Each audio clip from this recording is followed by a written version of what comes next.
Durante décadas, confiamos na ciencia para nos proteger. Para curar doencas. Para entender o mundo. Mas houve momento en que a ciencia deixou de observar. E comecou a testar limites perigosos. Experimento que nunca debería ter acontecido. Outro que foi escondido por anos. E terceiro cujas consequencias ainda existen hoxe. O que conecta todos eles. Não é apenas o erro. É o silencio.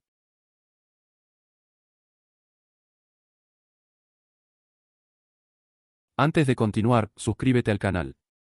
Este documental revela experimentos reales que solo muestran su verdadero impacto al final del vídeo. Durante gran parte de la historia, la ciencia fue vista como una herramienta humilde. Observaba la naturaleza. Intentaba comprenderla. Y aceptaba sus propios límites. Pero en algún punto del siglo XX, algo cambió. La ciencia dejó de ser solo una forma de entender el mundo. Y comenzó a convertirse en una forma de controlarlo. Los gobiernos empezaron a verla como un arma estratégica. Las instituciones como una fuente de autoridad. Y los laboratorios como espacios donde las reglas normales podían suspenderse. En ese nuevo contexto, la pregunta dejó de ser, ¿podemos hacerlo? Y pasó a ser, ¿qué pasa si no lo hacemos antes que los otros? La presión por avancar, por descubrir, por ganar ventaja, transformó a ciencia en poder político, militar e económico. E cuando algo se torna poder, a ética costuma virar de tal incómodo. Experimentos que antes exigían consentimiento comenzaron a ser justificados pelo chamado bien mayor. Poblaciones enteras pasaron a ser vistas como datos. Individuos como variables. No era crueldad explícita. Era burocracia científica. Firmas. Protocolos. Comités. Todo parecía legal. Todo parecía racional. Pero algo fundamental se estaba perdiendo. La distancia entre el científico y el sujeto del experimento se volvió enorme. Las consecuencias dejaron de ser inmediatas. Y cuando el daño no se ve de inmediato, se vuelve más fácil ignorarlo. Muchos de estos experimentos no comenzaron con malas intenciones. Comenzaron con miedo. Con urgencia. Con la idea de que el conocimiento justificaba el riesgo. Pero ese fue el primer error.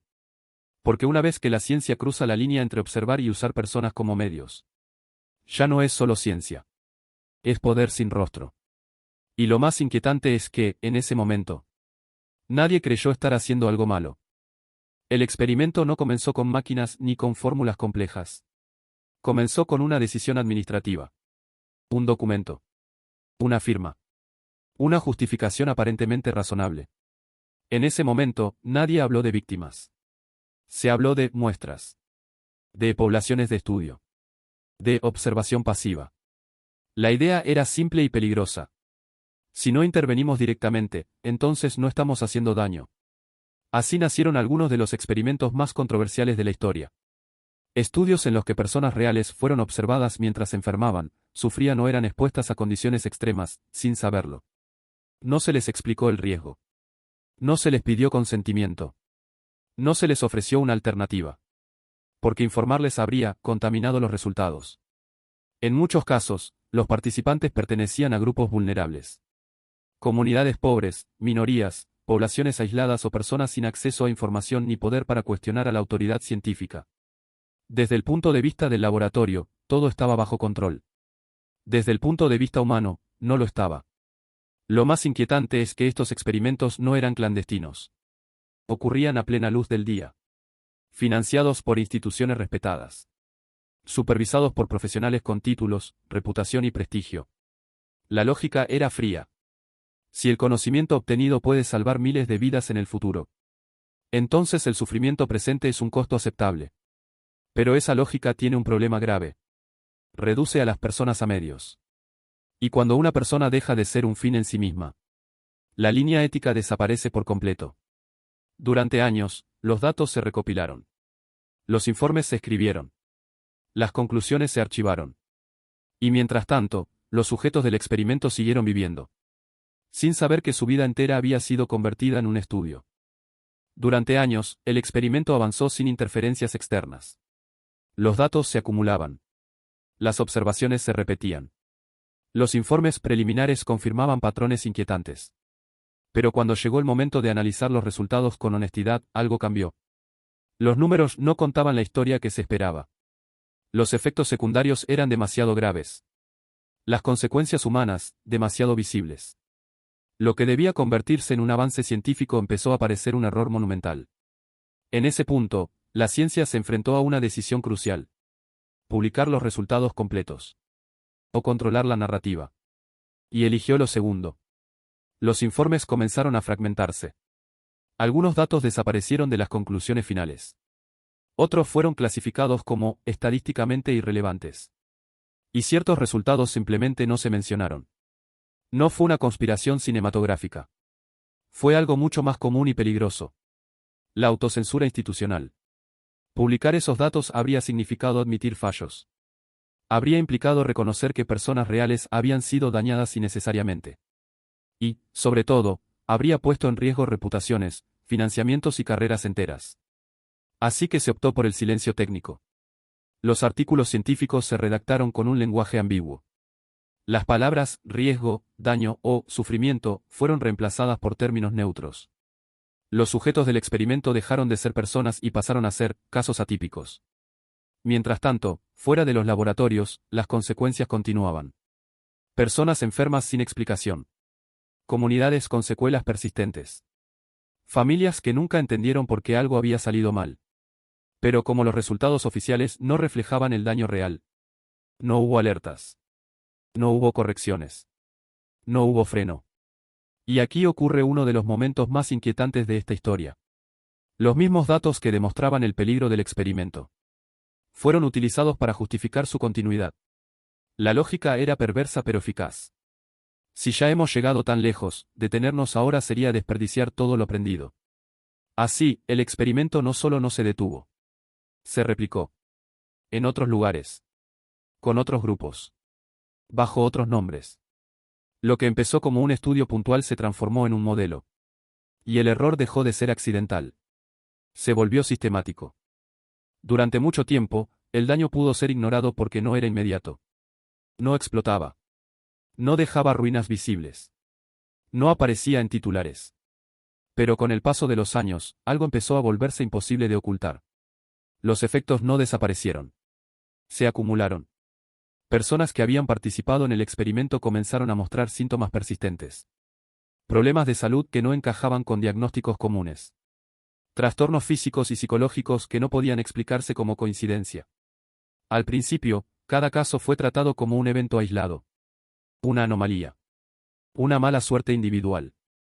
Pero cuando los patrones comenzaron a repetirse, la narrativa empezó a resquebrajarse.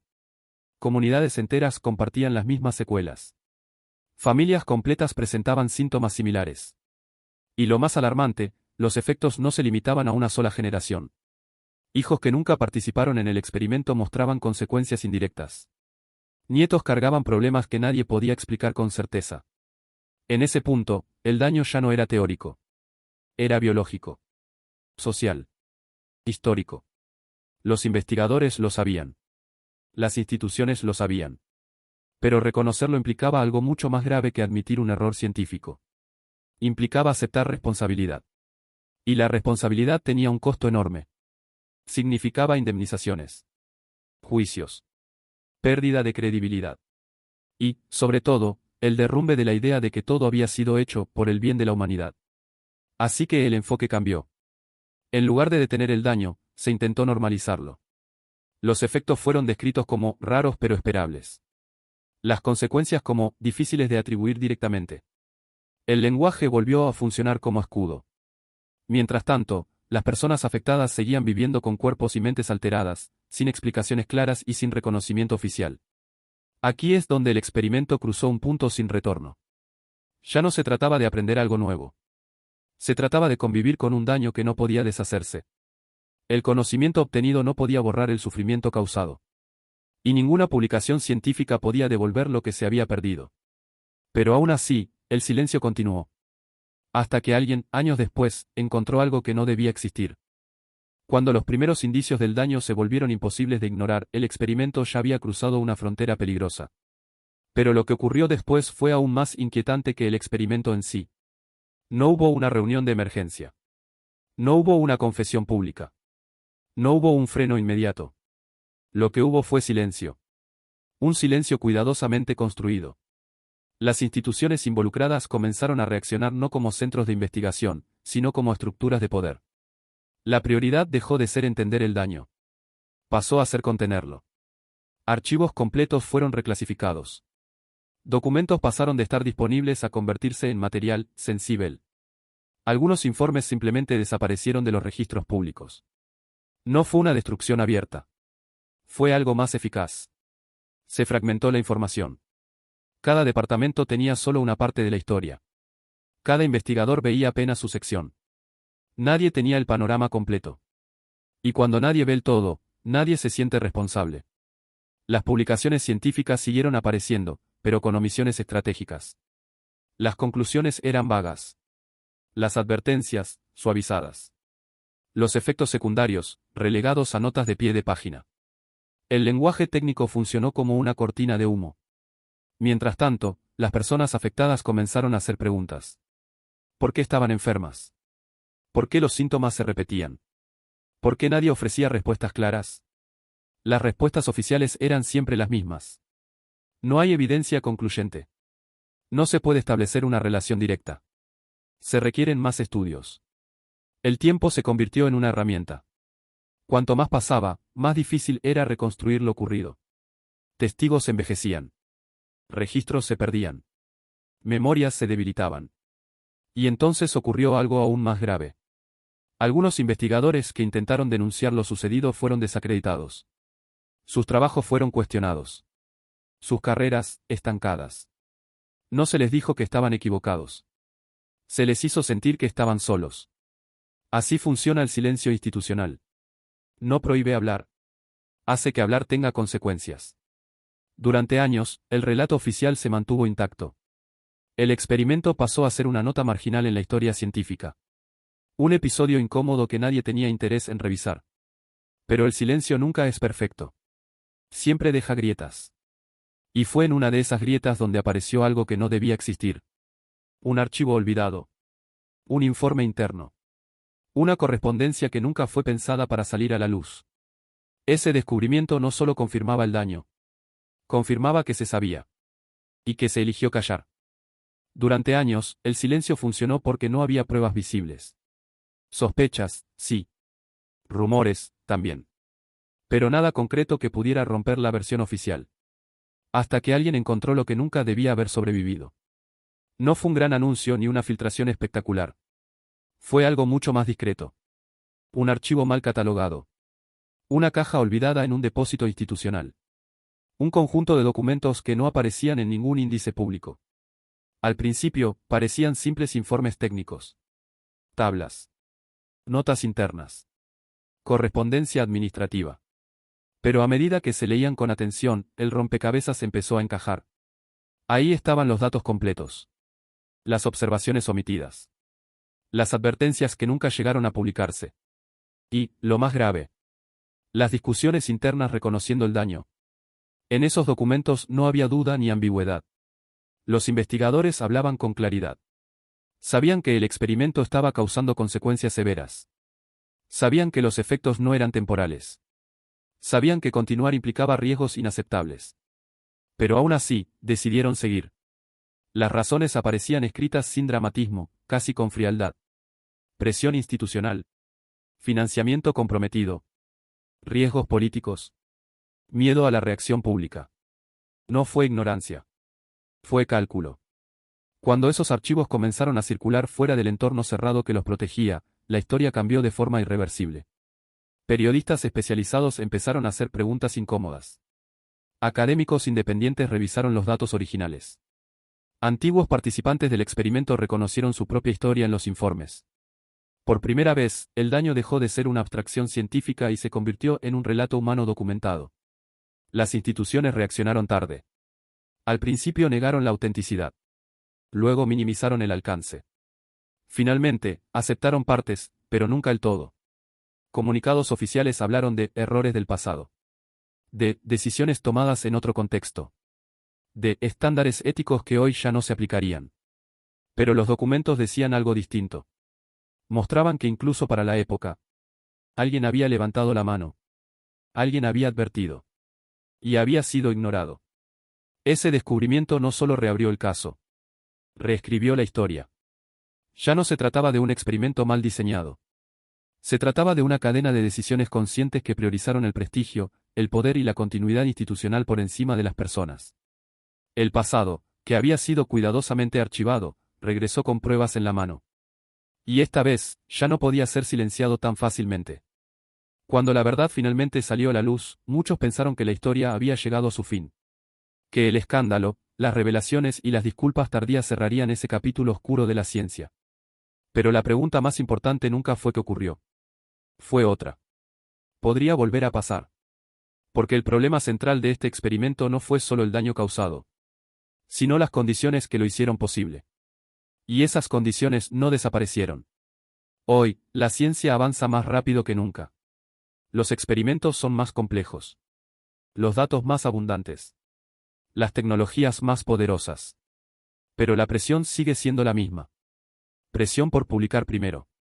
Presión por obtener financiamiento. Presión por no quedarse atrás. La diferencia es que ahora, los experimentos no siempre ocurren en laboratorios visibles. Ocurren en algoritmos. En estudios a gran escala. En decisiones tomadas lejos de quienes serán afectados. Los comités de ética existen. Las regulaciones también. Pero siguen siendo humanas. Y los humanos siguen siendo vulnerables al poder, al miedo y a la ambición.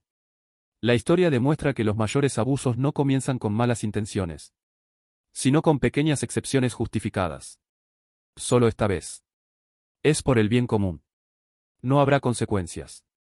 Hasta que las hay. El verdadero peligro no es que la ciencia avance demasiado. Es que avance sin memoria. Sin recordar que detrás de cada dato hay una persona. Que detrás de cada experimento hay una vida real. Y que el conocimiento que ignora el costo humano siempre cobra su precio más adelante. Este documental no existe para demonizar la ciencia. Existe para recordarnos algo esencial. El progreso sin ética no es progreso. Es repetición.